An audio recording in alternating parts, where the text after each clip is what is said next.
As we move forward into the 19th century, people will remember or forget various parts of what actually happened in the late 18th century, and they'll use that for their own political ends. And so the revolution becomes a part of historical memory, and when it does that, people reinterpret it and reimagine it. One thing that we have to keep in mind is that that ultimate phrase of the Declaration of Independence, right, really was a calling card in many cases. It set a tone. And so that is what fueled things like the 1827 founding of Freedom's Journal, the first African-American newspaper. Here in Boston, David Walker was an agent for Freedom's Journal and wrote for Freedom's Journal. And then when he wrote his appeal, David Walker's appeal in 4 articles, he used that revolutionary rhetoric, he challenged it. So David Walker's appeal was a pamphlet that basically encouraged African Americans to fight for their rights and to fight for citizenship. And it was modeled on Jefferson's Declaration of Independence and used some of that rhetoric, and I think really inspired and motivated a lot of the free black community to get involved in what we call radical abolition. And radical abolition really focused on not just the end of slavery, but actually the equality and enfranchisement of African Americans. So African Americans would be citizens. There wouldn't be any kind of scheme to send African Americans back to Africa, which is what most colonizationists wanted. So if we think about revolutionary ideology, in some ways radical abolition was a carryover. The same ideas of liberty are there, the same ideas of citizenship and equality are there, but now it's the 19th century and African Americans and their allies are making a concerted effort to realize it.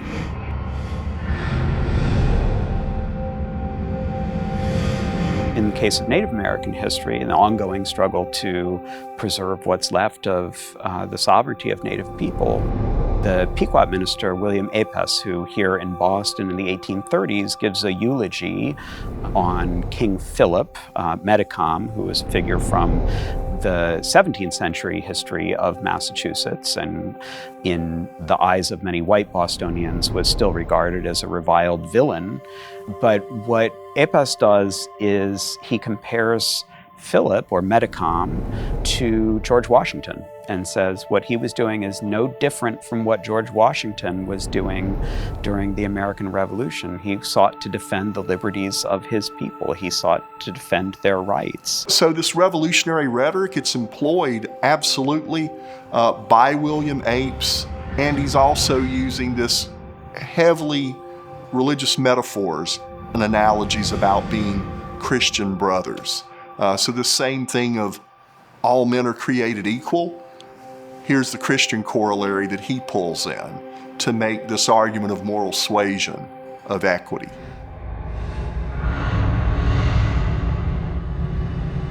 There's a whole genre of declarations of independence, or I should say rewritings of the Declaration of Independence, revised to make clear what Jefferson really meant when he said all men are created equal. One of the most famous is the Declaration of Sentiment adopted by the Seneca Falls Convention in 1848. Susan B. Anthony married Katie Stanton. The women who create this women's rights convention with men, including Frederick Douglass in Seneca Falls, New York, in 1848, rewrite the first line of the Declaration to include women, right? That all men and women are created equal, and in place of the list of tyrannical usurpations of George III, they talk about the debilities inflicted on female citizens by things like married women's coverture under their husbands' legal identities, and including lack of access to the ballot box. The reason it's so effective in monumentalizing a struggle and being a moment that later women's rights campaigners look back to as their point of origin is because it taps into the secular scripture of the United States. One of the interesting things about the Declaration is that there are two paragraphs.